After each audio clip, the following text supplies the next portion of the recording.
অন্তর্বর্তী সরকারকে তো আমরা এখন নিরপেক্ষই মনে করছি। এখন বিএনপি কেন মনে করছে না নিরপেক্ষ? আসলে বিএনপি এটা স্পষ্ট করা উচিত। বিএনপির কথার টোন আওয়ামী লীগের সাথে মিলে যাচ্ছে। নির্বাচন প্রসঙ্গে বিএনপির সঙ্গে বৈষম্য বিরোধী ছাত্র আন্দোলনের টানাপড়েনের মাঝে অন্তর্বর্তী সরকারের তথ্য উপদেষ্টা নাহিদ ইসলাম বলেছেন, অন্তর্বর্তী সরকার নিয়ে বিএনপির কথার টোন আওয়ামী লীগের সাথে মিলে যাচ্ছে। শুক্রবার বিবিসি বাংলাকে নাহিদ ইসলাম বলেন, তিনি রাজনৈতিক দলে যোগ দিলে সরকার থেকে বের হয়ে যাবেন। বিএনপির মহাসচিব মির্জা ফখরুল ইসলাম আলমগীরের নিরপেক্ষ সরকারের দাবিকে আরেকটা ১/১১ সরকার গঠনের ইঙ্গিত হিসেবে বৃহস্পতিবার ফেসবুক পোস্টে উল্লেখ করেন নাহিদ ইসলাম। এ বিষয়ে তিনি বিবিসি বাংলাকে বলেছেন, ১/১১ এবং -2 এর আলাপটা কিন্তু সর্বপ্রথম বিএনপি রাজনীতির মাঠে এনেছে কিছুদিন আগে। নির্বাচন প্রসঙ্গে বিএনপির সঙ্গে বৈষম্যবিরোধী ছাত্র আন্দোলনের টানাপড়েনের মাঝে অন্তর্বর্তী সরকারের তথ্য উপদেষ্টা নাহিদ ইসলাম বলেছেন, অন্তর্বর্তী সরকার নিয়ে বিএনপির কথার টোন আওয়ামী লীগের সাথে মিলে যাচ্ছে।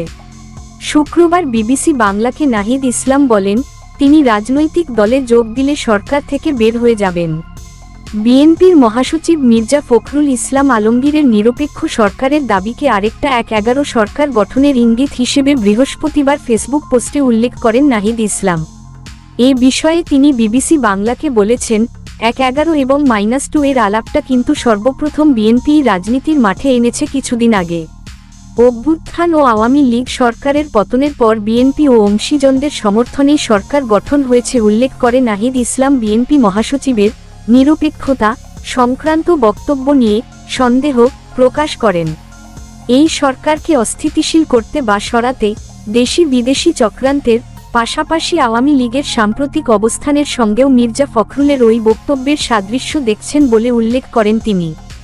নাহিদ ইসলাম বলেন, সম্প্রতি আওয়ামী লীগের কেন্দ্রীয় কার্যনির্বাহী কমিটির সদস্য মোহাম্মদ আলী আরাফাত সে কিন্তু স্ট্যাটাস দিয়েছে যে এটা অবৈধ ও অনির্বাচিত সরকার, একটা নিরপেক্ষ সরকার লাগবে, এর আন্ডারে সুষ্ঠু নির্বাচন হওয়া সম্ভব না। সো একই টোনে আমরা যখন কথা বলতে দেখছি, এটা কিন্তু একটা সন্দেহ তৈরি করে। আওয়ামী লীগের ফেসবুক পেজে শুক্রবার দেওয়া একটি পোস্টে মোহাম্মদ আলী আরাফাতকে উদ্ধৃত করে বলা হয়, অধ্যাপক মুহাম্মদ ইউনূসের সরকার অনির্বাচিত ও অসাংবিধানিক সরকার। এই সরকারের অধীনে আগামী নির্বাচন হবে না এবং পরবর্তী নির্বাচন একটি নতুন তত্ত্বাবধায়ক সরকারের অধীন হতে হবে। নাহিদ ইসলাম বলেন, আমি মনে করি না যে এটা তারা বিএনপি ওই উদ্দেশ্য থেকে বলেছে, কিন্তু তাদের কথার টোনটা কিন্তু আওয়ামী লীগের সেই টোনের সাথে মিলে যাচ্ছে।